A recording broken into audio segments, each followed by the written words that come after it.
Brandon Royval is fighting Manel Kape in December. Now, who's going to win this fight? Well, if we're talking about who's going to win this fight, let's take a look at their latest performances, in which Brandon Royval fought Tatsuro, in which both of their wrestling and grappling was great, but Brandon Royval completely outlanded Tatsuro, and Brandon Royval won by decision.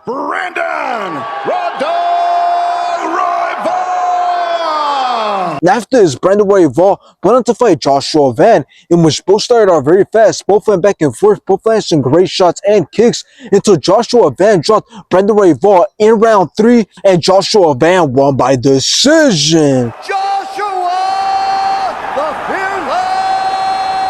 Now let's take a look at Manel Kape's latest performances, in which he fought Bruno Silva, in which Manel Kape started out very fast, landed some great combinations, put a lot of punishment on Bruno Silva, and the rest ain't enough and stopped the fight in round 3. Is that a cup shot? Peterson's letting it go, and now Kape trying to end it, and he does! After this, Manel Kape went on to fight Asua Mabayev, in which Manel Kape started off great, put a lot of punishment on Asua Mabayev, and the rest ain't enough and stopped the fight in round 3. Mabayev having a real hard time seeing out of that eye. That'll do. Now, this fight being booked is crazy because this is the 3rd time this fight has been booked this year. First, it was scheduled to happen in March, then June, and now it's set for December. So let's hope nobody pulls out due to an injury, because I really want to see this fight happen, as I know it's going to have a lot of hype on it, and it's going to be an entertaining fight with a lot of action. Not to mention that the winner of this fight could possibly be next for the title after Alexander Pantoja goes on to fight Joshua Van. But now let's take a look at both men. Well, both have been equally active, having fought only once this year, but Royval is the man with more high-level experience, as he's been in there with the champion and former champion. But now Brandon Royval losing to Joshua Van and getting embarrassed isn't a good look for him,